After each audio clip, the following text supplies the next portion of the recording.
WhatsApp bill army. तो कैसे आप लोग, आपका भाई आपके लिए एक धमाकेदार वीडियो लेके आ चुका है वापस से। सोचो जरा, अगर तुम अपनी जान पर खेलकर पूरी दुनिया के लोगों को बचाओ और जब वापस लौटो तो वही लोग तुमसे मुंह मोड़ ले, तुम्हें ही गद्दार कहें, झूठा कहें, तो कैसा लगेगा। The world after the end एक ऐसी कहानी है जहां हीरो से ही सब कुछ छीन लिया गया लेकिन वो कभी हार नहीं मानता। ये कहानी है उस लड़ाई की जो एक इंसान ने पूरी दुनिया, भगवानों और अपनी किस्मत से लड़ी। अगर तुम्हें सोलो लेवलिंग पसंद आई थी तो ये कहानी तुम्हें और भी ज्यादा झकझोर देगी। बस वीडियो को 5 मिनट दो और फिर देखना, ये कहानी तुम्हारे दिल से नहीं निकलेगी। मैं दावे के साथ कह सकता हूं कि तुम खुद इसके अगले पार्ट के लिए कमेंट करने वाले हो। तो चलिए कहानी की शुरुआत करते हैं। एक शांत और सामान्य दिन था। एक आदमी दुकान में चिप्स का पैकेट खरीद रहा था, लेकिन पैकेट नीचे से फटा हुआ होने की वजह से सारे चिप्स उसमें से गिर जाते हैं।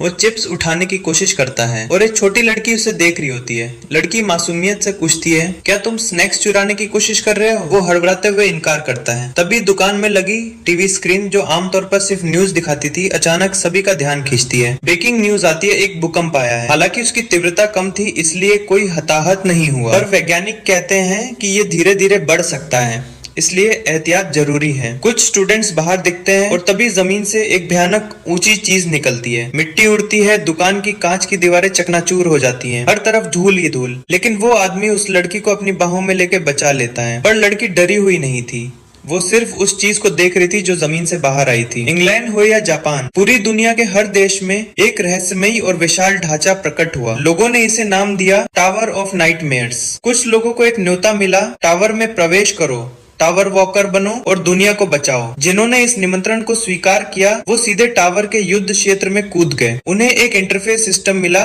जिससे वो शक्तिशाली हथियार और कौशल प्राप्त कर सकते थे, जैसे कोई वीडियो गेम। लेकिन जल्दी उन्हें एहसास हुआ ये कोई खेल नहीं है। टावर ने फिर ऐलान किया, टावर इम्पैक्ट अब उनके असली संसार में भी आएगा। बाहर मजदूर लोग काम में लगे थे। तभी एक ऊंचाई पर खड़े व्यक्ति को देख सब चिल्लाने लगे, नीचे आओ। पुलिस को भी बुलाया गया, पर वो इंसान नहीं था, वो एक राक्षस था और उसके पीछे और भी कई थे। ये था टावर इम्पैक्ट। जब टावर से राक्षस धरती पर आने लगे, सायरन बजने लगे, लोग भागने लगे। सेना ने उन्हें रोकने की पूरी कोशिश की, लेकिन टैंक की गोलियां भी काम नहीं आई। दुनिया की 1/3 आबादी नष्ट हो गई। टावर वॉकर, वो लोग जिन्होंने टावर को चुना था, बस देखते रह गए, अपने साथियों को मरते हुए। किसी को याद आया, हमसे कहा गया था कि हम दुनिया को बचाएंगे, उम्मीद मत खो। तो उन्होंने फैसला लिया, टावर की चढ़ाई जारी रखनी होगी। वो लोग एक के बाद एक राक्षस को मारते हुए आगे बढ़ रहे थे और फिर टावर में एक समय आता है जब वे एक दीवार तक पहुंचते हैं जो टूट नहीं रही थी, लेकिन जब वे उसे हथियारों से मारते हैं धीरे धीरे टूटने लगती है। फिर उसमें से एक चमकता पत्थर निकलता है। वो था रिटर्न स्टोन, जो यूजर को वापस उस समय में भेज सकता था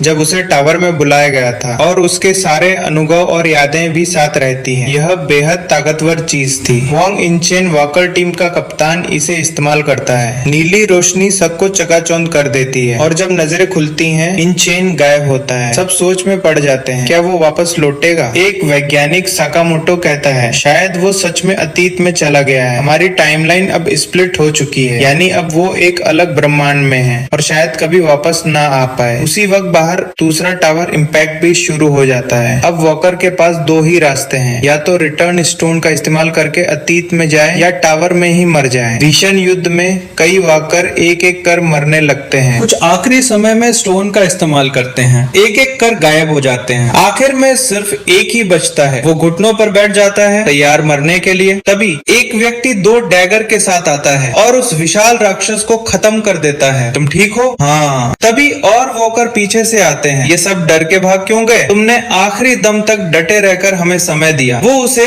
एक पत्थर देता है। ये लोग थे अंतिम उम्मीद, जो रिटर्न स्टोन से कभी ललचाए नहीं, मानवता की अंतिम रक्षा। पर एक दिन वो भी जमीन पर गिरे पड़े थे। एक वॉकर ने पूछा, ये सब इतना गलत कब हो गया? डैगर वाला साथी जे हुआन से कहता है, अब दोनों मिलकर राक्षस को खत्म करते हैं, शायद हम आखिरी मंजिल तक पहुंच सकते हैं। फिर मिलता है सप्रेसिंग ड्रैगन सॉर्ड, जो सूरज और चांद की ऊर्जा से भरी है। इसे 85वीं मंजिल के टाइगर घोष ने बनाया था, 1000 दिनों तक घिसकर। जे हुआन को लगता है हम आखिरी मंजिल तक पहुंच सकते हैं, पर 98वीं मंजिल पर सब बदल जाता है। लगभग सभी मर चुके हैं, बस जे हुआन बचा है। राक्षस उसे दीवार पर फेंक देता है। वो जानता है अब सब खत्म है, पर तभी यून हुआन पीछे से आता है और राक्षस को चोट पहुंचाता है। जे हुआन उठो, मैं अकेला नहीं जीत सकता। पर राक्षस बहुत तेज है और वो यून हुआन को अपने सींग से घायल कर देता है। जे हुआन चीखता है, पर अब बहुत देर हो चुकी थी। वो अपनी तलवार उठाता है और पूरा जोर लगाकर राक्षस को हरा देता है। जेवान युवान के पास आता है। वो युवान से कहता है हमें चलना चाहिए, लेकिन युवान की चोट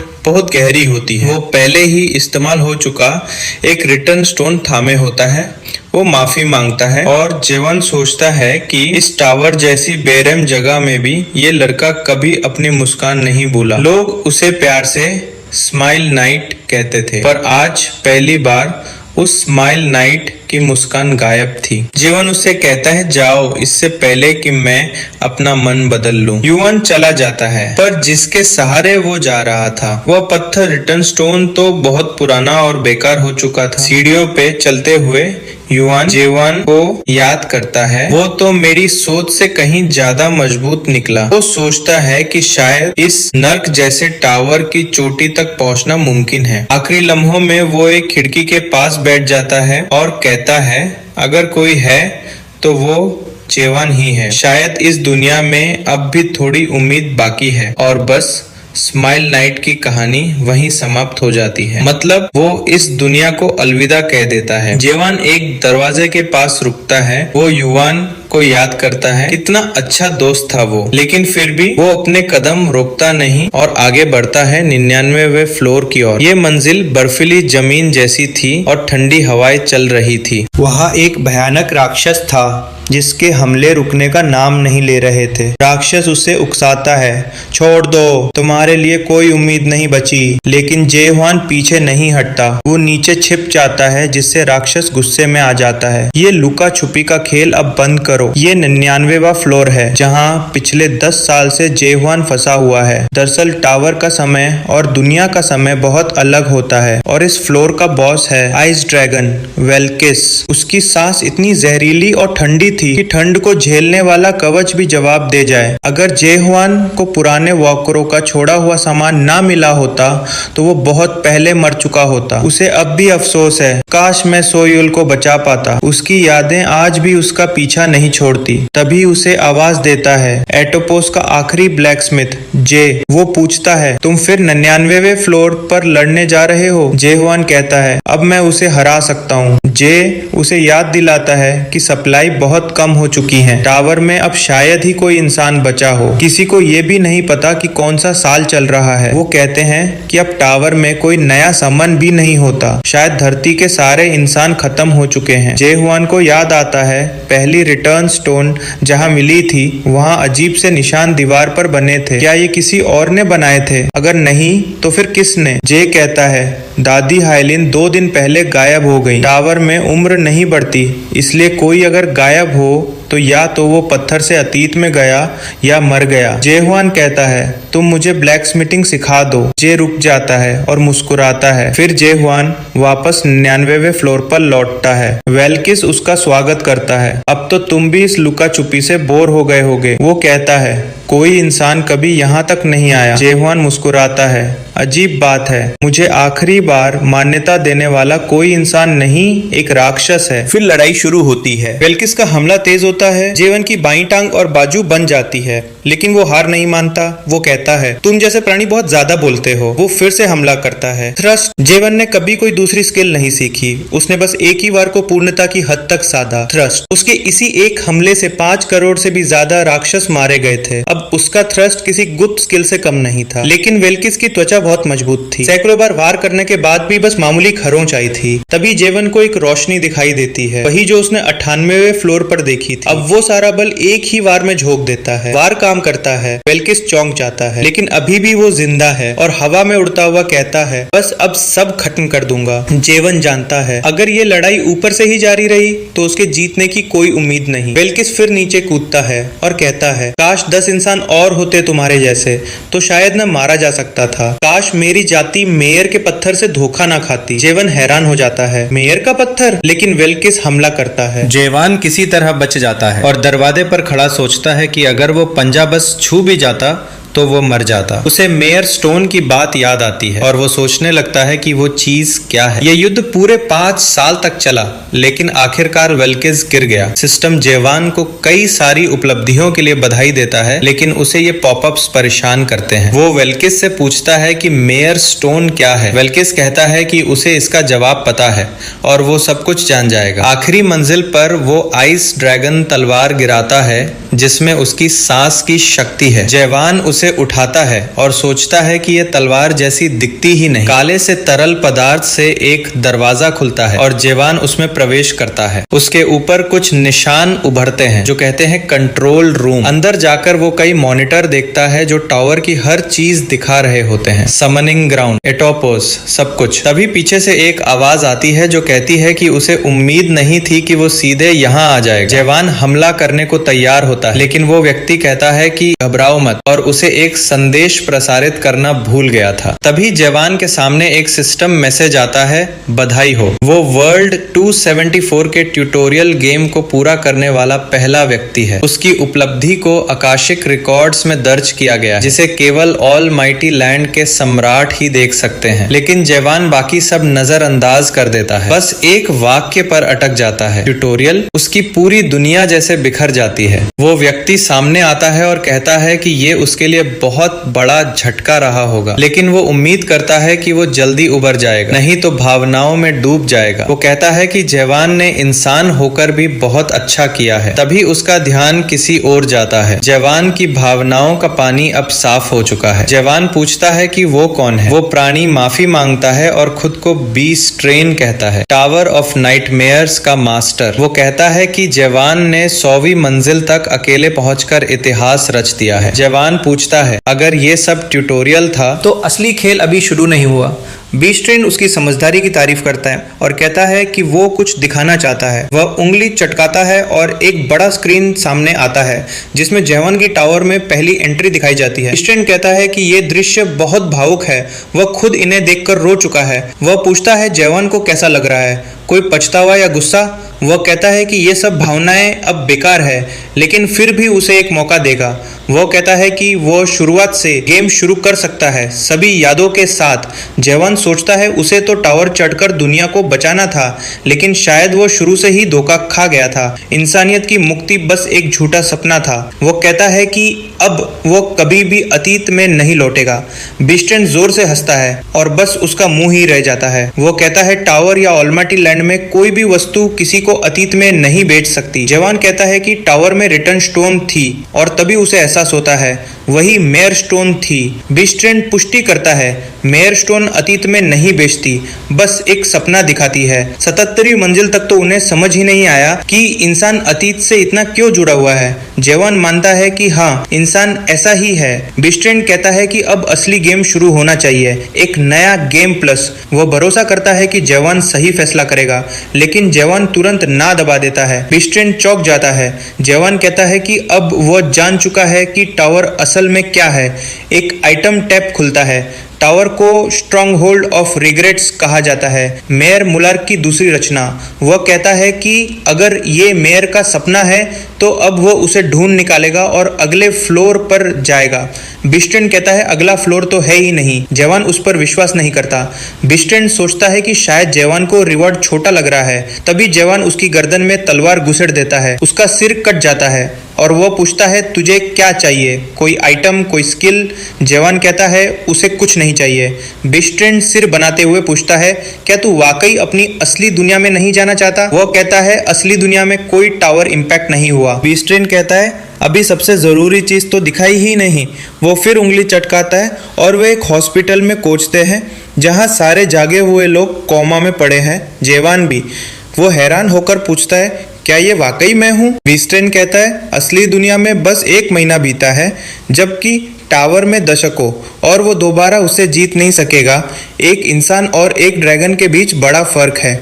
जवान मुस्कुराता है और कहता है एक ड्रैगन, मैं पहले भी एक को हरा चुका हूँ। बीस्ट ट्रेन उसकी हिम्मत को बदतमीजी समझता है और एक लंबी लड़ाई शुरू हो जाती है। बहुत बाद में वो जेई की दुकान में आता है जो नजर नहीं आता। वो तलवार बना रहा है, सोचता है ये 72वां प्रयास था। वो हर दिन लड़ता है लेकिन बीस्टेन एक निशान तक नहीं लगने देता।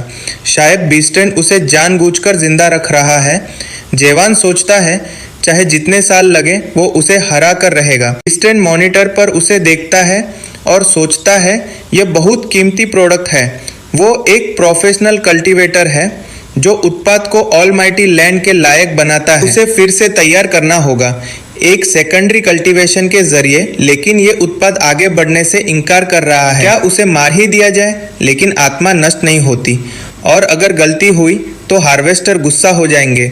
इसलिए उसे एक बेदाग हीरे की तरह तैयार करना होगा और बेचने के लिए तैयार करना होगा। आखिरकार वो एक हाई रैंकिंग डेमन है और उसे टावर का कर्ज भी चुकाना है। ये लड़का कुछ ज्यादा ही खास है, यहाँ तक कि वे देवता जो कभी राक्षसों से सौदा नहीं करते, उन्होंने भी इससे संपर्क किया है। अगली लड़ाई में वो उससे ईमानदारी से पूछता है, तुम सच में क्या चाहते? क्या तुम्हें ये छोटा सा खेल खेलते खेलते थकान नहीं होती? अगर तुम मेरी बात सुनो और असली खेल शुरू करो तो तुम्हें इसके नतीजे भी पसंद आएंगे। तो अब इतनी जिद क्यों? वो एक विशाल बर्फीली दीवार खड़ी करता है और जे हुआन के पीछे पहुंच जाता। जे हुआन कुछ कर पाता उससे पहले ही बीस्टेन उसे दीवार में जोर से पटक देता। अब उसका सब्र टूट चुका है। वो किसी भी हालत में चाहता है कि अगला असली खेल शुरू हो। वो जे हुआन को गुप्त शक्तियां और आइटम्स तक देने को तैयार है। फिर भी वो जानना चाहता है कि आखिर क्यों जे हुआन इस बेमतलब से खेल को जारी रखना चाहता है। जे हुआन कहता है कि वो उसे शिकार करेगा और अगली मंजिल तक जाएगा। बीस्टेन पागल हो उठता है। आखिर मुझे तुम्हें असली खेल में शामिल करने के लिए और क्या करना होगा? शायद यही वो पल था जिसका इंतजार था। अब वो इसका इस्तेमाल कर सकता है। उसे इससे एक बात पूछनी है। वे दोनों एक मेज पर बैठते हैं। बीस्टेन उम्मीद करता है कि जे हुआन ज्यादा चौंकेगा नहीं। वो कहता है कि उसका ब्रह्मांड सिर्फ एक ही आयाम से नहीं बना है। जे हुआन कहता है कि उसे पहले से ही पता था, क्योंकि पृथ्वी पर भी समानांतर ब्रह्मांड और मल्टीवर्स की बातें आम है। बीस्टेन आगे समझाता है, एक मुख्य आयाम है जिसे ऑलमाइटी लैंड कहते हैं, जहां से अनगिनत वैकल्पिक दुनिया निकलती हैं। पृथ्वी उन अनगिनत ब्रांचों में से एक है जिसे वे 294वीं दुनिया कहते हैं। टावर ऑफ नाइटमेयर्स में जहां वे अभी हैं, वॉकर अपने लिए शक्तियां और वस्तुएं कमा सकते हैं। अपनी स्टेटस पर काम करते हुए वे ऑलमाइटी लैंड की प्रणाली के साथ तालमेल बिठाते हैं और उन्हें किसी दूसरी नई दुनिया में जाने का अवसर मिल सकता है। जहां तक बात है राक्षसों की, जैसे बीस्टेन, उनका काम है इस खेल को सपोर्ट करना। जे हुआन एक सीधा सवाल करता है, तुम ये सब कर ही क्यों रहे हो? बीस्टेन मुस्कुरा देता है। वो कहता है, मुझे नहीं लगता कि तुम सच में यही जानना चाहते हो। वो एक बार फिर उंगली चटकाता है और सोचता है, जे हुआन असल में जानना चाहता है कि इतनी सारी दुनिया में से टावर ऑफ नाइटमेयर्स उसकी दुनिया में ही क्यों आया, है ना? यही सवाल है। उसकी मुस्कान और फैल जाती है। वो कहता है, तुम्हारी दुनिया तो बस यूं ही किस्मत से चुनी गई थी। जे हुआन गुस्से में कहता है, बस करो ये सब बकवास। मेरा असली सवाल यह है, तुम जैसा कोई इस टावर को चला कैसे रहा है? बीस्टेन थोड़ा चौंकता है। वो बात को घुमाने की कोशिश करता है, ये तो बस हमारी नस्ल का स्वैच्छिक काम है। लेकिन ऐसा लगता है कि जे हुआन को उस पर जरा भी भरोसा नहीं। बीस्टेन कहता है, राक्षस वाकई में ऐसे काम करना पसंद करते हैं। कई राक्षस हैं जो अलग अलग ग्रहों पर खास वॉकरों पर नजर रखते हैं और राक्षस आपस में भी साथ रहते हैं। लेकिन अब हार्वेस्टर्स का सब्र टूट गया है। वे अब जोर डाल रहे हैं कि ये सब जल्दी खत्म किया जाए। वो आखिरी बार जे हुआन को मनाने की कोशिश करता है, लेकिन जे हुआन एक शब्द भी नहीं मानता। अब तो वो खुद भी हार्वेस्टर्स के संदेशों को पढ़ने में सक्षम हो चुका है। वो अपनी स्टेटस विंडो की तरफ देखता है। उसके सारे आंकड़े अब अधिकतम हो चुके हैं। फिर भी वो बीस्टेन को हराने में असफल हो रहा है। क्या इंसानों को इस सिस्टम में सचमुच कुछ नहीं समझा जाता? तभी उसे सीने में कुछ महसूस होता है। वो आगे देखता है और बर्फ के भीतर एक चमकती रोशनी दिखाई देती है। वो हाथ बढ़ाता है और उसे छूता है। वो रोशनी कणों के रूप में होती है, कभी महीन बारीकियों की तरह तो कभी शक्कर जैसे कठोर टुकड़ों की तरह। हर बार उनका रूप बदलता है और वो समझ जाता है ये दुनिया का सार है। कोई भी रूप हो, जे हुआन अब उन्हें अपनी प्राकृतिक समझ से जानने लगा है। अब समझ में आता है कि वो मोनाक्स के संदेशों को क्यों पढ़ पाता है। वो पूछता है, ये मोनाक्स कौन है? बीस्टेन खुश होकर कहता है, मोनाक्स ही है जो ऑलमाइटी लैंड पर शासन करते हैं। जो खिलाड़ी खेल को पूरा करते हैं उन्हें उनके समूहों में शामिल होने का निमंत्रण दिया जाता है। जे हुआन पूछता है, अगर मैं उनके साथ मिल जाऊं तो क्या होगा? बीस्टेन कहता है, तुम जिस मोनार्क को चुनोगे तुम्हारा भविष्य उसी के अनुसार बदल जाएगा। अगर तुम मेरी सलाह मानो और मेरे कहे अनुसार चलो तो मैं, महान बीस्टेन, एक राक्षस के रूप में यह वचन देता हूं कि मैं अपनी पूरी ताकत लगाकर तुम्हें एक महान मोनार्क के अधीन पहुंचा दूंगा। लेकिन ये सब तभी होगा अगर तुम असली खेल में भाग लेने के लिए तैयार हो। जे हुआन हंसकर कहता है, तुम तो ऐसे बोल रहे हो जैसे कोई बीमा पॉलिसी बेच रहे हो। फिर कहता है, ठीक है, हम तुम्हारी बात मानेंगे। सिर्फ 10 दिन बाद मैं इस जगह को छोड़ दूंगा। 9 दिन बाद जेवन अपनी वार टेक्निक का अभ्यास करता रहता है, जबकि बीस्टेन बस इस उबाऊ नजारे को देखता रहता है। लेकिन उसे बस एक दिन और सब्र करना है, फिर वह उन घटिया लोगों से बदला ले सकेगा जिन्होंने उसे इस टावर से धोखा दिया। अगर उसे शुरू में धोखा ना मिला होता तो ये सब झेलना ही नहीं पड़ता। जो टावर उसने खरीदा था वो सिर्फ पहली पीढ़ी का प्राचीन मॉडल था, इतना पुराना कि उसकी सही उम्र भी कोई नहीं बता सकता। उन घटिया मारेज ने उसे ऐसे बेचा जैसे वो बहुत बढ़िया सौदा हो। अगर वो तीसरी पीढ़ी का टावर होता तो उसमें यह सुविधा होती कि वह बिना नुकसान पहुंचाए ट्यूटोरियल को जब चाहे खत्म कर सकता। लेकिन अब उसे प्रोडक्ट की अनुमति के बिना कुछ भी खत्म नहीं कर सकता, क्योंकि ये टावर फेयर एंड स्क्वायर है। पर वो करता भी क्या? शायद गरीब होना ही सबसे बड़ा गुनाह है। उसे बस उम्मीद है कि कल ये डरावना सपना खत्म हो जाएगा। अगले दिन बीस्टेन उसे कई टिप्स और सारांश देता है कि आगे क्या होने वाला है, और फिर एक बार फिर स्क्रीन पर ट्यूटोरियल गेम को खत्म करने का संदेश आता है। बीस्टेन पूछता है क्या उसने सब याद कर लिया, और जेवान हाँ में जवाब देता है। अब उसे बस हाँ वाला बटन दबाना है। बीस्टेन इस दिन का काफी समय से इंतजार कर रहा था, इसलिए वह खुशी के मारे एक आंसू बहा देता है। तभी जेवान एक बार फिर उस पर हमला करता है। बीस्टेन गुस्से में पूछता है कि ये सब क्या कर रहा है, लेकिन अब तक तो उसे जवाब समझ ही जाना चाहिए था। जेवान उसे शिकार बना रहा है। अब जब वो पार्टिकल्स को महसूस कर सकता है, उसकी वार तकनीक अस्थिर हो गई है, क्योंकि हर बार जब वह वार करता है उसे एक अजीब सी बेचैनी होती है। ऐसा लग रहा था जैसे उसकी कोई इंद्रिय जाग उठी हो। वह बीस्टेन पर बहुत जोर से और तेजी से हमला करता है। क्या यह जीवित होने का एहसास है? बाद में 90वें फ्लोर पर, जो एक तरह का प्रजनन केंद्र था, बीस्टेन कहता है कि उसने जेवान जैसा कोई पहले कभी नहीं देखा। अगर चीजें पहले से ही ऐसी होती तो दोनों के लिए आसान होता, है ना? जेवान पूछता है कि अब वह क्या प्लान बना रहा है, क्योंकि बिना उसकी सहमति के तो ट्यूटोरियल खत्म नहीं हो सकता, है ना? बीस्टेन मानता है कि बात सही है, लेकिन वो उसकी सहमति की उम्मीद छोड़ चुका है। लेकिन इस बार वह एक साधारण सवाल पूछना चाहता है। क्या उसे लगता है कि ये ट्यूटोरियल अनंत काल तक चलता रहेगा? असल में ये नाइटमेयर टावर प्रोग्राम किया गया है कि ट्यूटोरियल खत्म होने के 100 दिन बाद अपने आप खत्म हो जाएगा। इसलिए उसे बस यही करना है कि जय भगवान को बांधे रखे और मुख्य गेम शुरू होने तक इंतजार करे। जय भगवान कहता है कि ऑलमाइटी लैंड में लोग उसे जेंटलमैन ऑफ कैजुअलमेंट कहते हैं, है ना?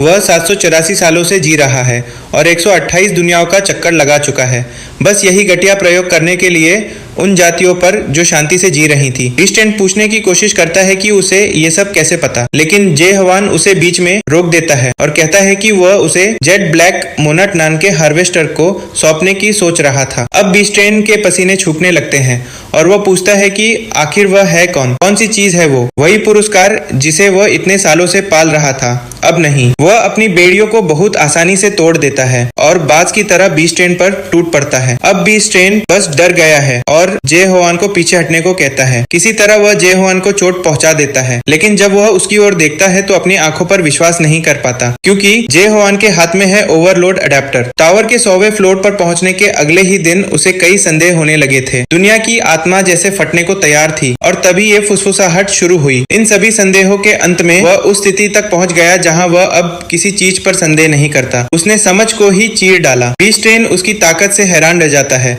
और लिंक को तोड़ देता है, जिससे अस्थायी सीमाएं हट जाती हैं, असली ताकत सामने आती है। वह कहता है कि अब वह उस पर दया नहीं करेगा और चाहे जे होवान ने कितनी ही तेजी से ट्यूटोरियल के बाद खुद को ढाल लिया हो, इंसानों की सीमाएं होती हैं, वह उससे जीत नहीं सकता महान बीस्टेन से। जे होवान सोचता है कि क्या यही उसका अंत है? काउंट लगातार बढ़ रहा है, वे एक दूसरे पर वार करते रहते हैं। बीस्टेन कहता है कि अंततः किसी न किसी तरह उसे गेम में भाग लेना ही होगा, तो ये सब करके जे होवान ही खुद को नुकसान पहुंचा रहा है। काउंट अपने अंतिम स्तर पर पहुंचता है और जे होवान की आंखों में एक पीली रोशनी दिखाई देती है। फिर वही अवसर की धरती, वही जो उसे कई बार मदद कर चुकी है, फिर से उभरती है। वो तेजी से दौड़ता है और बीस्टेन हैरान रह जाता है। ये अब कोई साधारण अनुकूलन नहीं रहा, वो ये सब कैसे कर पा रहा है? जे होवान उसे बहुत जोर से मारता है और एक आखिरी बार सुनने को कहता है। इंसान कोई खिलौना नहीं जिसे खेला जाए, कोई चीज नहीं जिसे इस्तेमाल करके फेंक दिया जाए, कोई प्रोडक्ट नहीं जिसे बेचा जाए। अब वह उनके बनाए रास्तों पर नहीं चलेगा, वह इस जगह को तबाह करेगा और अगली मंजिल पर जाएगा, फिर अगली पर, जब तक उनके परफेक्ट वर्ल्ड को पूरी तरह तबाह ना कर दे। अब बीस्टेन उससे विनती करता है कि ये सब बंद कर दे, कोई अगला स्तर है ही नहीं। लेकिन जेहोन कहता है कि ऐसा नहीं है, उन्होंने उसे यूं ही नहीं बुलाया था। टावर की अलग अलग मंजिलों पर जो चित्र बने हैं वो किसी कलाकार और उसकी पीड़ा के हैं। उसने 47वीं मंजिल पर एक पढ़ा था जिसमें लिखा था कि नाइटमेयर टावर बस पहले डीमन का एक नकली संस्करण है, इल्यूजन ट्री के सबसे ऊपर की शाखा। वो लगभग यकीन से कह सकता है कि ये चित्र मल्लार्क ने बनाए थे, जो इस टावर का रचयिता था। अगर ये सच में इल्यूजन ट्री की जड़ है तो इसका एक तना भी होना चाहिए, इसलिए अगर वो छत तोड़ दे तो उसे कुछ तो मिलेगा। वह ऐसा ही करने की कोशिश करता है। ईस्ट ट्रेंट चिल्लाता है क्योंकि उसका टावर चूर चूर हो रहा है। सिस्टम चीजों को सही रास्ते पर लाने की कोशिश करता है लेकिन कुछ नहीं कर पाता, इसलिए यह घोषणा करता है कि मुख्य गेम क्लियर नहीं हुआ, लेकिन ट्यूटोरियल गेम समाप्त हो गया है। जेहोन अब एक जंगल जैसे स्थान पर पहुंचता है और कहता है कि इतने सालों के बाद आखिरकार उसने इसे पा लिया। अजीब से कुत्ते जैसे जानवर उसे घेर लेते हैं और उसका मांस खाने को तैयार हैं। एक जानवर उस पर झपटता है लेकिन जेहोन एक साधारण वार से ही उसे खत्म कर देता है।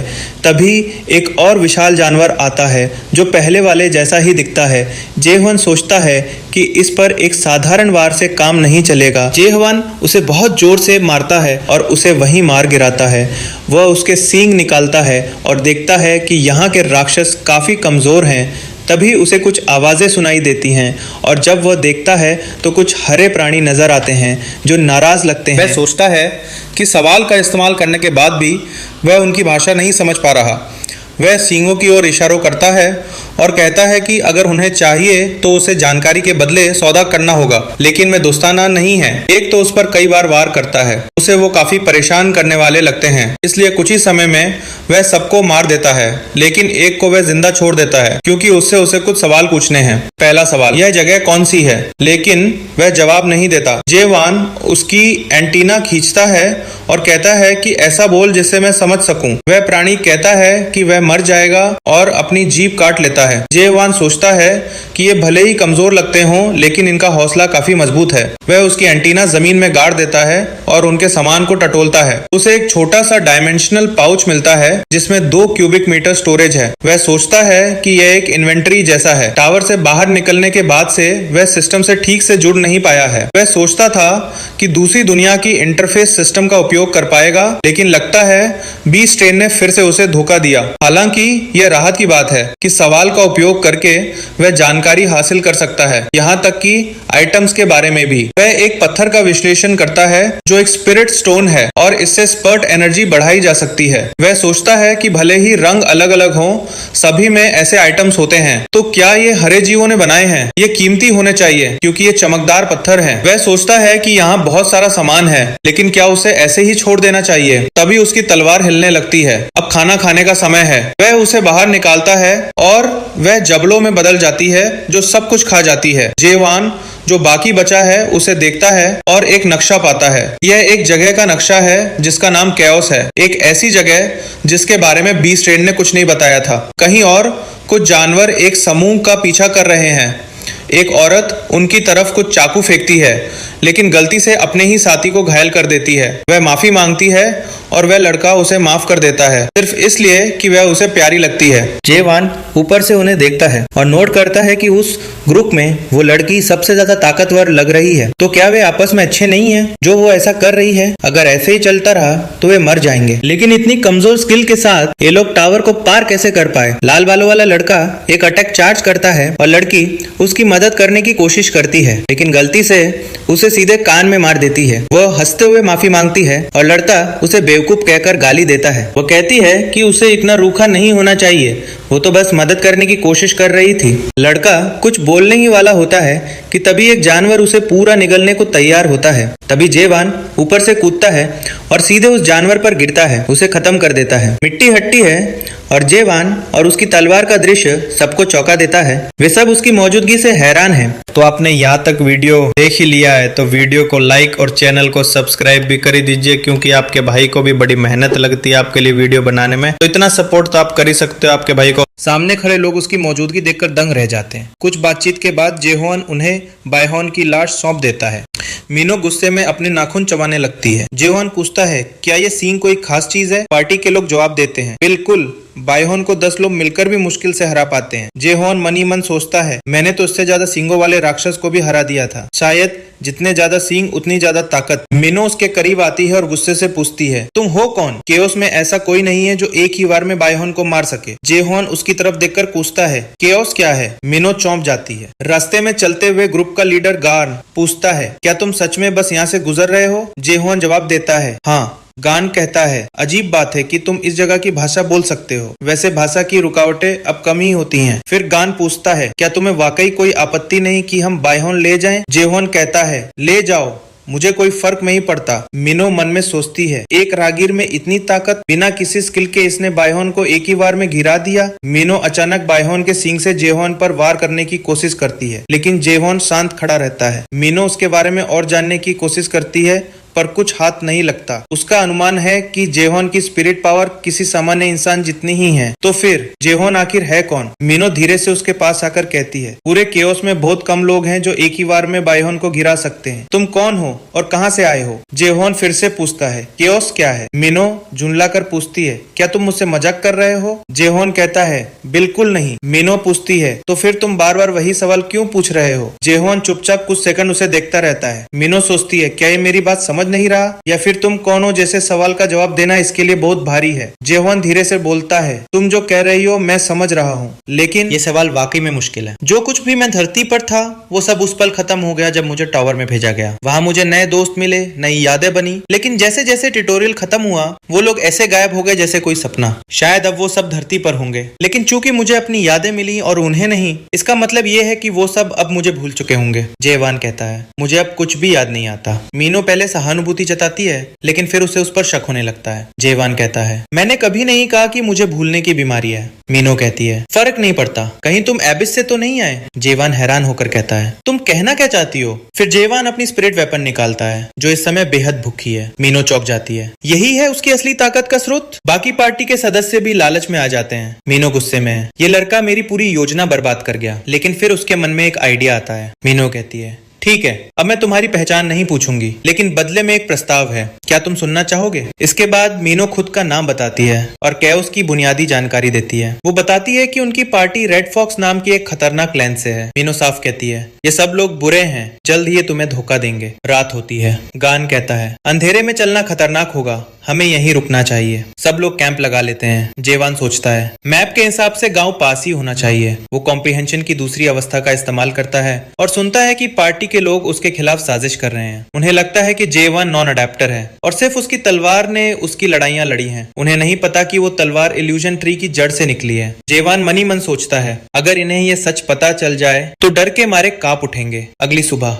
जैसे ही पार्टी निकलती है, मीनो कहती है, अपनी स्पिरिट वेपन साथ रखो। जेवान जवाब देता है, मैंने वो किसी को दे दी थी जो रात में पहरे पर था। मीनो गुस्से में बोलती है, तुम जितने ताकतवर हो उतने ही बेवकूफ भी। पार्टी अचानक उन्हें चारों तरफ से घेर लेती है। गान कहता है, तुम मूर्ख हो, अब कुछ नहीं कर सकते। मीनो पूछती है, क्या तुम वाकई में आज रात ज्यादा खून देखना चाहते हो? जेवान हल्की मुस्कान के साथ कहता है, अब असली खेल शुरू होगा। जब हमलावर दौड़ते हैं, मीनो 2 चाकू फेंकती है जो सीधे दुश्मनों के सिर में लगते हैं। वो एक पर किक मारती है और फिर एक और चाकू से बाकी को खत्म कर देती है। मीनो कहती है, माफ करना, आज मैं काफी गुस्से में हूँ। अब से जो तुमने किया है वो सब तुम्हारे साथ होगा। गान चिल्लाता है, मुझे तभी शक हुआ जब तू जानबूझकर राक्षसों को हमारी ओर खींच रही थी। तू वही है, मौत की जादूगरनी, विच ऑफ मैसेकर। मीनो कहती है, तुम जैसे हत्यारों को केओस में बहुत लोग खत्म करना चाहते हैं। गान स्पिरिट वेपन निकालकर हमला करता है। मीनो कहती है,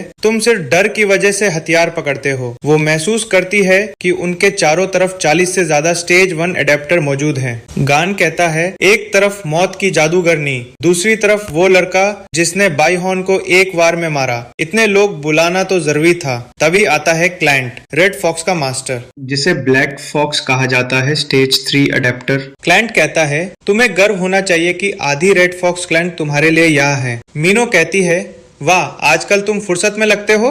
वो सोचती है, अगर मैं अकेले लड़ी तो शायद जीत सकती हूँ। मीनो जेवान से कहती है, मैं तुम्हारी रक्षा नहीं कर पाऊंगी। ये लो रिटर्न स्टोन, इससे तुम पास के किले पहुंच सकते हो। जेवान पूछता है, अगर तुम्हें अतीत में लौटने का मौका मिले तो क्या तुम जाओगी? मीनो कहती है, नहीं, मैंने अपनी जिंदगी पूरी कोशिश से जी है। अगर मरना भी लिखा है तो मंजूर है, लेकिन मैं पीछे नहीं लौटूंगी। जेवान उसे कंधे पर हाथ रखता है। तुम ना मरोगी ना पीछे जाओगी। अचानक जेवान हमला करता है, कुछ दुश्मनों को एक ही वार में गिरा देता है। क्लाइंट अपने सैनिकों को फायर किंग्स 14 वारों से ताकत देता है, लेकिन जेवान वॉइड का इस्तेमाल करता है और उन्हें काटता हुआ सीधा क्लाइंट तक पहुंच जाता है। उसके सीने में एक विशाल छेद कर देता है। डर से गार्न स्पिरिट वेपन उसे दे देता है। जेवान उस वेपन से बाकी सबका सफाया कर देता है। मीनो हैरान है। मैंने सोचा था ये लड़का सीधा साधा और बेवकूफ है, लेकिन ये तो बेहद ताकतवर निकला। मीनो उसके पास आकर फिर से पूछती है, तुम आखिर हो कौन? जेवान मुस्कुराता है। मीनो गुस्से से कहती है, तुम बहुत जिद्दी हो, और फिर रिटर्न स्टोन वापस मांगती है। जेवान कहता है, वो तो खो गया। मीनो चिल्लाती है, क्या तुम्हें पता है वो कितनी महंगी चीज होती है? दोनों आग के पास बैठते हैं। जेवान सोचता है, यह पल कितना शांत है। मीनो अब भी स्टोन ढूंढ रही है और बड़बड़ाती है, मैंने इसे इस मूर्ख इंसान को क्यों दे दिया? जेवान सोचता है, शायद उसे शुरू से पता था कि मैं इंसान हूँ। मीनो कहती है, क्या मजाक है? मैं भी इंसान हूँ। जेवान अपनी मुट्ठी भींचता है, अच्छा है कि तुम भी इंसान हो। मीनो उसकी तरफ देखती है। मीनो उसे देखती है और जेवान के चेहरे के भाव देखकर हैरान रह जाती है। क्या सिर्फ इंसान होना ही जेवान के लिए काफी है? अगले दिन जब दोनों अपने गंतव्य की ओर चल रहे होते हैं, मीनो पूछती है, तुम्हें सच में याद नहीं कि तुम ऑलमाइटी लैंड में कभी गए थे? जेवान सिर हिलाकर कहता है, नहीं, मुझे कुछ भी याद नहीं। मीनो उसके इस जवाब से जलन महसूस करती है। जेवान हैरानी से पूछता है, अपनी यादें खोना अच्छा कैसे है? मीनो मुस्कुराते हुए जवाब देती है, सिर्फ मैं ही नहीं, बाकी लोग भी तुमसे जलेंगे जब उन्हें ये बात पता चलेगी। आखिरकार ज्यादातर लोग कैओस में क्यों आते हैं ये सबको पता है। जेवान को लगता है कि इतनी साफ बात भी नहीं है, इसलिए वो सीधा सवाल करता है, तुम खुद यहाँ कैसे आई? इस सवाल पर मीनो के कदम रुक जाते हैं। मीनो गंभीरता से कहती है, अगर तुम्हें सच में पता होता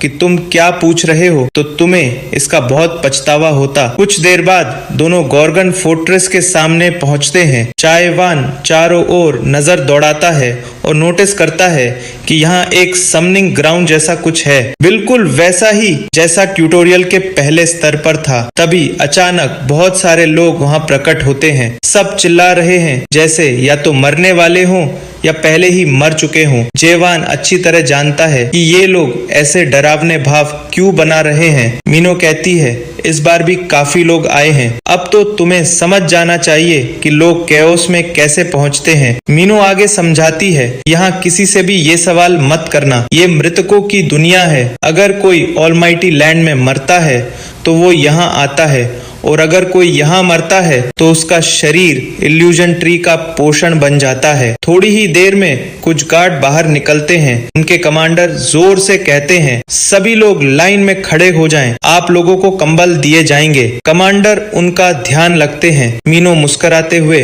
उस कमांडर को जेम्स कहकर बुलाती है। जेम्स मीनो को देखकर हैरानी से पूछता है, तुम नॉर्दर्न चेक पॉइंट पर क्या कर रही हो? मीनो हल्की मुस्कान के साथ कहती है, बस यूं ही इधर आ गई। फिर जेम्स गंभीर होकर कहता है, अब हालात पहले जैसे नहीं हैं। हाल ही में आदेश आया है कि जो कोई भी किले में आना चाहता है उसकी पहचान अनिवार्य रूप से जांची जाएगी। मीनो उदासी से सिर झुकाकर कहती है, ये तरीका बहुत ही पुराना और बेकार है। फिर वो जेवान की तरफ मुड़कर पूछती है, तुम्हारे पास भी कोई पहचान पत्र नहीं है ना? जेवान सिर हिलाकर हामी भरता है। मीनो को इसमें अवसर दिखता है। वो जेम्स के करीब जाती है। मीनो शर्मिंदगी से कहती है, माफ करना, मेरे पास पहचान पत्र नहीं है, लेकिन ये काम आ सकता है क्या? जेम्स सींग देखकर तुरंत कहता है, ठीक है, तुम जा सकती हो। जेम्स फिर जेवान से भी पहचान पत्र मांगता है। जेवान के पास भी कुछ नहीं है। मीनो हरकत में आती है। मन ही मन सोचती है, अगर जेवान मुझसे विनती करे तो शायद मैं उसकी मदद कर दूं, लेकिन बस तभी जब वो गिड़गिड़ाए। जेम्स सख्त लहजे में कहता है, बिना पहचान पत्र के किले में प्रवेश की इजाजत नहीं है। जेवान धीरे से अपने बैग से कुछ निकालने लगता है। मीनो घबरा जाती है, कहीं यह आदमी सिक्योरिटी वालों को मारने वाला तो नहीं? उसकी हरकतें देखकर यह सच में मुमकिन लगता है। मीनो तुरंत जेवान के सामने आकर माहौल को शांत करने की कोशिश करती है। तभी पीछे से कोई तेज आवाज में पूछता है, कोई दिक्कत है? मीनो मन ही मन सोचती है, अब तो हम फंस ही गए, क्योंकि गॉर्गन फॉरेस्ट का सबसे सख्त और ईमानदार इंसान आ गया है। Clean check point captain Carlton. James बिना समय गवाए पूरी स्थिति कार्लटन को समझा देता है। कार्लटन कहता है, ये आदमी बिना पहचान पत्र के अंदर जाना चाहता था, लेकिन ये मुमकिन नहीं। जेवान पूछता है, क्यों नहीं? कार्लटन कानून के अनुसार जवाब देता है, अगर किसी की पहचान प्रमाणित नहीं हो सकती तो कैप्टन को उसे प्रवेश न देने का अधिकार है। यह गॉर्गन के प्रवेश कानून के तहत है, अनुच्छेद 27 पैरा 4 के अनुसार जैसा लिखा है। सभी लोग सिर झुका लेते हैं क्योंकि कार्लटन ने अपनी कानून स्किल का इस्तेमाल किया है। मीनो को ये बहुत परेशान करने वाला लगता है। जेवान बिना डरे मीनो के बंधन काट देता है और कहता है, मुझे इन कानूनों में कोई दिलचस्पी नहीं। जेवान आगे पूछता है, पहचान पत्र पर आखिर लिखा क्या होता है? कार्लटन जवाब देता है, नाम, संगठन, नौकरी वगैरह। जेवान ठंडे स्वर में कहता है, अगर यही सब लिखा होता है तो मुझे पहचान पत्र की जरूरत नहीं, क्योंकि मैं खुद को किसी से पहचान पत्र नहीं चाहता। कार्लटन को हैरानी होती है कि उसकी कानून स्किल जेवान पर काम क्यों नहीं कर रही। वो फिर से स्किल इस्तेमाल करता है। अनुच्छेद 2 धारा 6 के तहत नीली जंजीरें जेवान के चारों ओर लिपटने लगती हैं, लेकिन जैसे ही वो जंजीरें उसे छूती हैं, तुरंत टूट जाती हैं। सभी लोग हक्के बक्के रह जाते हैं। जेवान कहता है, क्या मैं वही नहीं कर सकता जो मीनो ने किया? मीनो को याद आता है कि उसने रिश्वत दी थी। रिश्वत लेने वाला जेम्स और उसके साथी अब डरे हुए हैं। जेवान कुछ फेंकता है और कहता है, ये लो और मुझे अंदर जाने दो। जेम्स गुस्से में कहता है, तुमने कप्तान को रिश्वत देने की कोशिश की, इस आदमी को यही खत्म कर देना चाहिए। लेकिन कार्लटन कहता है, रुको, मैं डियर विस्परर के दूत का इंतजार कर रहा था। कार्लटन मीनो पर स्कैनर चलाता है। डिवाइस दिखाता है कि उसकी सोल करप्शन 15% हो चुकी है। कार्लटन सलाह देता है कि उसे तुरंत दवा लेनी चाहिए। जेवान पूछता है, सोल करप्शन क्या है? मीनो समझाती है, ये एक बीमारी है जो यहाँ रहने वाले लोगों को होती है। जितना ज्यादा तुम यहाँ रहोगे, तुम्हारी आत्मा भ्रष्ट होती जाएगी। जब करप्शन चरम पर पहुंचती है तो तुम जानते हो क्या होता है। इसी वजह से सींग वाले जानवर और उनके सींग इतने कीमती हैं। जेवान को भी स्कैन किया जाता है, लेकिन उसकी आत्मा में कोई करप्शन नहीं पाया जाता। कार्लटन उसे स्पिरिट स्टोन लौटा देता है और कहता है, इसे किसी को भी मत देना, ये बहुत कीमती चीज है। जेवान कहता है, मैं वो डियर विस्परर नहीं हूँ जिसका तुम इंतजार कर रहे थे। कार्लटन जवाब देता है, मुझे पता है। दोनों अंदर जाते हैं। जेम्स पूछता है कि क्या इन लोगों को अंदर जाने देना सही रहेगा? कार्लटन उससे पूछता है, क्या तुम्हें पता है स्पिरिट स्टोन क्या होती है? जेम्स कहता है, हाँ, वो बहुत कीमती चीज है, खास तौर पर उन लोगों के लिए जो एडॉप्टर हैं, क्योंकि इससे उनकी ऊर्जा बढ़ती है, सही ना? कार्लटन कहता है कि वो सही है, लेकिन बात सिर्फ इतनी नहीं है। कार्लटन अपना ग्लव हटाता है और अपना हाथ दिखाता है, जो अब भ्रष्टाचार करप्शन से भरा हुआ है। कार्लटन बताता है कि कोई भी जो हिरन नियंत्रक नहीं है, वो स्पिरिट स्टोन को नियंत्रित नहीं कर सकता। इसका असर उनकी आत्मा को पूरी तरह नष्ट कर देता है। सिर्फ वही व्यक्ति इससे सुरक्षित रहता है। हालांकि सामने वाला आदमी शायद हिरन नियंत्रक नहीं है, फिर भी वो स्पिरिट स्टोन को नियंत्रित कर पा रहा है। जेम्स पूछता है कि क्या उस पर भरोसा किया जा सकता है? कार्लटन जवाब देता है, मैं उस आदमी पर नहीं, उसकी आत्मा पर भरोसा करता हूँ। कार्लटन को याद आता है कि थोड़ी देर पहले जो डिवाइस आत्मा में भ्रष्टाचार जांचने के लिए इस्तेमाल हुई थी, उसने 0% भ्रष्टाचार दिखाया था और वो डिवाइस भी खराब नहीं थी। असल में ऐसा तभी होता है जब किसी की आत्मा पूरे कायोस में सबसे ज्यादा शुद्ध हो, और ये जरूरी नहीं कि वो हिरन नियंत्रक ही हो। उन्हें बस ऐसा व्यक्ति चाहिए जो स्पिरिट स्टोन को नियंत्रित कर सके। अंदर का किला तय करेगा उसके साथ क्या करना है। जेम्स पूछता है कि क्या ये सब किले के मास्टर की बीमारी से जुड़ा हुआ है? कार्लटन कहता है कि उसे पूरी जानकारी नहीं है, लेकिन उसने सुना है कि कोई रिश्वत देकर इन्हें अंदर भेजने वाला था। जेहुआन और मीनो सड़क पर चलते हैं। जेहुआन सोचता है कि इस जगह की गलियां बहुत उलझी हुई हैं और ऊपर से मीनो उसके लिए एक बोझ बन गई है। ये सब इसलिए हुआ क्योंकि कार्लटन हर समय कानून कायदे की बातें करता रहता है और मीनो के पास उसका सामना करने का कोई तरीका नहीं। जेहुआन और मीनो एक पुल पर चलते हैं। जेहुआन पूछता है कि अच्छा लोहार ब्लैकस्मिथ कहाँ मिलेगा? तभी किसी की नजर जेहवान के हाथ में पकड़ी स्पिरिट वेपन पर पड़ती है और वो व्यक्ति मुस्कुराता है। आखिरकार मीनो होश में आती है। जेहवान उसे कहता है कि अब से वो अपने रास्ते पर चली जाए। मीनो कहती है कि ये ठीक नहीं, उसे इस तरह अकेला छोड़ देना बहुत गलत है। क्या ये सब गेट पर जो मीनो ने किया उसकी वजह से है? जेहवान कहता है कि अब जब वो किले के अंदर आ गया है उसे मीनो की कोई जरूरत नहीं है, क्योंकि वो दोनों बहुत अलग हैं। इसीलिए मीनो को अपना रास्ता पकड़ लेना चाहिए। मीनो अपने होठ काटती है लेकिन आगे बढ़ जाती है, क्योंकि मीनो अभी जेहवान को छोड़ना नहीं चाहती। उसे यहाँ की जगहों का पता नहीं है ना, तो रास्ता पूछने के बजाय मीनो खुद ही उसे बता सकती है कि कहाँ जाना है। जेहवान लंबी सांस लेता है और बताता है कि उसे मेयर से मिलना है। मीनो कहती है कि उसे पता है कि मेयर कहाँ मिल सकता है, तो चलें क्या? जेहवान कहता है कि हाँ, लेकिन पहले उन लोगों से निपटना होगा जो तब से उनका पीछा कर रहे हैं। वो गुंडे बहुत खुश हैं कि आखिरकार उन्हें मिल ही गए। उन्होंने सुना है कि जेहवान की तलवार से आग निकलती है या कुछ ऐसा ही। मीनो उन्हें जाने को कहती है, क्योंकि अगर वो परेशान करते रहे तो उन्हें मौत का सामना करना पड़ेगा। गुंडे कहते हैं कि थोड़ा शिष्टाचार दिखाओ। उनके ग्रुप का सबसे छोटा लड़का अभी किशोरावस्था में है और जब कोई गंदी भाषा बोलता है तो वो बहुत उत्तेजित हो जाता है, जो उसके लिए अच्छा नहीं है। अगर जेहवान और मीनो यहाँ से जाना चाहते हैं तो उन्हें वो तलवार और कुछ कीमती चीजें देनी होंगी सुरक्षा शुल्क के तौर पर। जेहवान साफ मना कर देता है, जबकि मीनो हैरान होती है कि वो विशाल का लड़का ही सबसे छोटा है। गुंडे उन्हें कहते हैं कि हालात को जल्दी समझो वरना चोट लग सकती है। मीनो अभी भी सोच रही है कि इतना बड़ा लड़का सबसे छोटा कैसे हो सकता है, लेकिन जेहवान उसे आदेश देता है कि वो हमला करे, क्योंकि उनकी गंदी भाषा की सजा मिलनी चाहिए। सबसे छोटे भाई के कारण उस गुंडे का गुस्सा फूट पड़ता है। उसे लगता है कि मीनो की बेहुदी हरकत की सजा उसे मिलनी ही चाहिए। एक ही वार में जेहवान उसका हाथ काट देता है और साथ ही किसी की छत भी उड़ जाती है। जेहवान सोचता है कि ये सब इतने नीच लोग हैं, फिर भी इतना हल्ला मचा रहे हैं, तो अब खुलकर लड़ाई हो ही जाए। अब ये सब बहुत गुस्से में है क्योंकि जेहवान ने उनके प्यारे छोटे भाई को चोट पहुंचा दी। गुंडे कसम खाते हैं कि जेहवान को कभी माफ नहीं करेंगे और किसी भी कीमत पर उसका बदला लेंगे। उन्हीं में से कोई कहता है कि उनका छोटा भाई अभी जिंदा है। जेहवान पर इन धमकियों का कोई असर नहीं होता, वो बस चुपचाप सबको घूरता है। सारे गुंडे तलवारें लेकर जेहवान पर टूट पड़ते हैं और तेज आवाज में तलवारें टकराती हैं। जेहवान आराम से अपनी तलवार साफ करता है। मीनो उससे पूछती है, तुम हर बार ऐसे ही वार करके सब निपटा देते हो? जेहवान मुस्कुराकर कहता है, हाँ, क्योंकि मुझे और कुछ आता ही नहीं। हल्का वार हो, तेज वार हो, कुछ भी चलेगा। मीनो को लगता है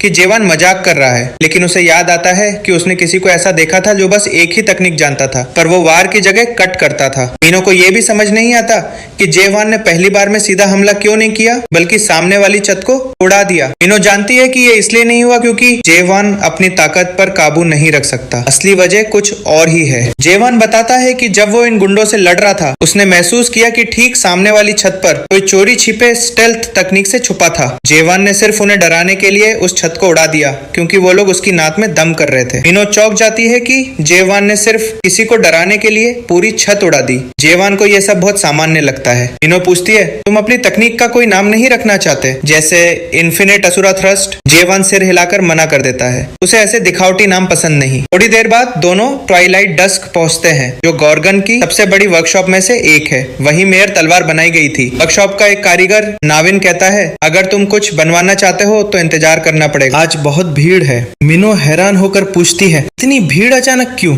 नाविन समझाता है कि मालिक यहाँ नहीं है और एकमात्र डिप्टी मालिक वही है, इसलिए सब काम उसी पर है। लेकिन अगर कोई तैयार सामान खरीदना चाहते हैं तो तुरंत ले सकते हैं, ऑर्डर देने में बहुत समय लगेगा। अंदर एक और डिप्टी मालिक शागिर्दों से पूछता है कि क्या वो क्वाड हॉर्न तलवार में ज्वेल लगाने के लिए छेद बना सकते हैं, तभी तलवार पूरी होगी। शागिर्द खुशी खुशी तैयार हो जाते हैं। ये देखकर माइकल भी खुश होता है। माइकल चेतावनी देता है कि क्वाड हॉर्न बहुत मजबूत होता है, इसमें छेद करना इतना आसान नहीं। फिर भी माइकल को उनके हौसले अच्छे लगते हैं, इसलिए कहता है कि जो इसमें छेद करेगा वो एक दिन के लिए वर्कशॉप का डिप्टी मालिक बनेगा। शागिर्द जी जान लगाकर कोशिश करते हैं, लेकिन सबसे अच्छे औजार और सटीक वार के बावजूद तलवार पर खरोच तक नहीं आती। माइकल कहता है कि अगर ऐसे कमजोर वार करते रहोगे तो दरार भी नहीं पड़ेगी। माइकल को अफसोस होता है कि उसने इतना अच्छा मौका दिया, पर ये सब काफी कमजोर है। तभी जे हुआन आगे आता है और कहता है कि वो भी कोशिश करना चाहता है। माइकल सोचता है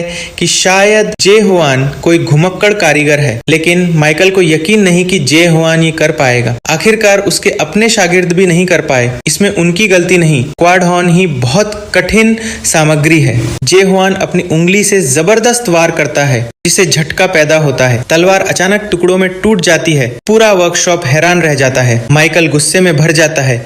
शागिर्द उसे पकड़कर रोकते हैं। जे हुआन कहता है कि उसने तो हल्के में किया था। मीनो कहती है कि इसे हल्के में करना नहीं कहते। जे हुआन समझाता है कि पूरी तलवार तोड़ना आसान है, मुश्किल है सही जगह पर तोड़ना। जे हुआन कम से कम माफी मांगता है। माइकल गुस्से में कहता है कि सिर्फ माफी से काम नहीं चलेगा, वो क्वाड हॉर्न बहुत महंगा था। माइकल सोचता है अब वो इन्फिनिट एस्टेब्लिशमेंट वालों को क्या जवाब देगा, जिन्होंने ये तलवार बनवाने का ऑर्डर दिया था। जे हुआन कहता है कि वो उसकी भरपाई एक बेहतर हॉर्न से करेगा।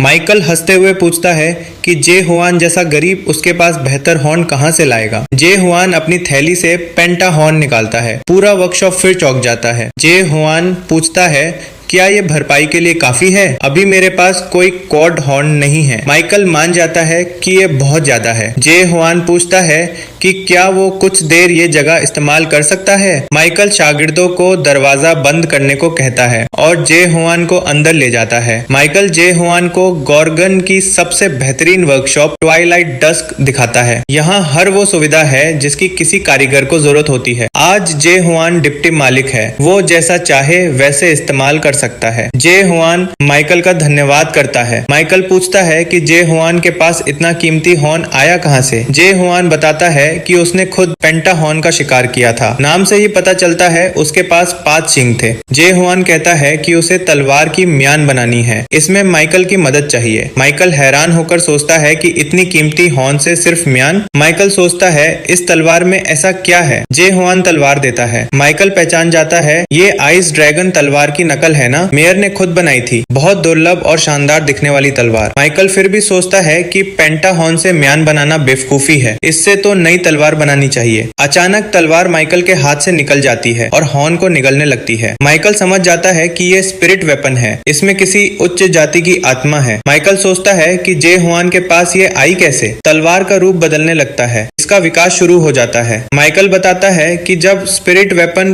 पूरा विकसित हो जाती है तो उसका पुराना नाम मिट जाता है। हॉर्न भी गायब हो जाता है, लेकिन जे हुआन के पास और है। माइकल सोचता है हाँ, पेंटा हॉर्न के पास तो 5 सींग होते हैं। माइकल पूछता है कि वो जे हुआन की कैसे मदद कर सकता है। जे हुआन कहता है कि पहले वो देखना चाहता है कि माइकल सामग्री के साथ कैसे काम करता है। माइकल पूछता है कि कोई डिजाइन सोचा है। जे हुआन कहता है कि वो सब माइकल पे छोड़ता है, क्योंकि वही प्रोफेशनल है। माइकल जो अब पसीने में डूबा है कहता है कि डॉन का मास्टर दिखाएगा कि वो क्या कर सकता है। गॉर्गन के आंतरिक किले में एक आदमी जुर्चन जेवर के सामने झुकता है। आदमी बताता है कि गुंडों को मार दिया गया और इस वजह से निशाना हाथ से निकल गया। जुर्चन पूछता है कि वो कैसे हार गए। आदमी कहता है कि उसे खुद नहीं पता, जब होश आया तो वो छत पर गिरा पड़ा था। निशाने ने उसकी मौजूदगी भांप ली थी। जुर्चन सोचता है कि जे हुआन कितना जबरदस्त है, उसने इतनी उच्च स्तरीय स्टेल्थ तकनीक को भी पहचान लिया। अब जुर्चन सोचता है कि जे हुआन कम से कम स्टेज 5 एडाप्टर स्तर का होगा। जुर्चन मैन पावर बढ़ाने और पूरे किले में जे हुआन को ढूंढकर लाने का आदेश देता है। आदमी आदेश मानकर चला जाता है। जुर्चन सोचता है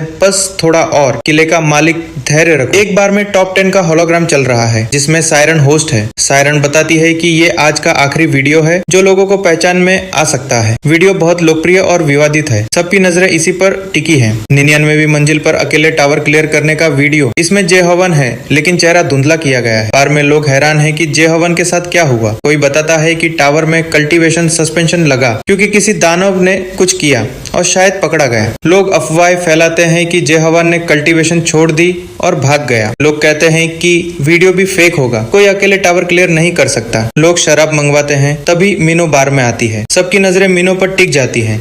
मीनू बार में बैठती है, कोई लड़का उस पर लाइन मारता है, लेकिन मीनू उसे डांट देती है और वो तुरंत भाग जाता है। मीनू सोचती है कि उसे अचानक इतनी उलझन क्यों महसूस हो रही है और कड़वी शराब मंगवाती है। मीनू सोचती है कि जे हवन कितना पागल है, खुद को बहुत बड़ा समझता है। बार की मालकिन क्लेयर कहती है कि उसने बहुत सुन लिया, उसकी बकवास अब परेशान कर रही है। क्लेयर कहती है कि मीनू के पास पहले ही इतने लड़के हैं तो जे हवन जैसे पागल के पीछे क्यों घूमती है। मीनू कहती है कि जब भी वो जे हवन को देखती है उसे गुस्सा आता है। मीनू को याद आता है जब जेहुआन ने कहा था कि वो इंसान नहीं है। ये बात उसके दिल में चुभ गई। मीनू कहती है कि जेहुआन के सामने वो खुद को कुछ भी नहीं समझती। यहाँ हर कोई जीने की कोशिश में लगा है, लेकिन जेहुआन आता है और दिखाता है कि वो सबसे अलग है। मीनू कहती है कि जब भी वो जेहुआन का वो चेहरा देखती है उसे चैन नहीं मिलता। क्लेयर उसके सिर पर हाथ रखती है और कहती है कि मीनू अभी बच्ची है, उसे जेहुआन से दूर ही रहना चाहिए। अचानक एक सुनहरी चिड़िया बार के अंदर उड़ती है और मीनू के हाथ में एक स्क्रॉल थमा देती है। ये स्क्रॉल कार्लटन ने भेजा है। मीनू सोचती है कि इस आदमी को अब उससे क्या काम पड़ गया। वो जैसे ही स्क्रॉल खोलती है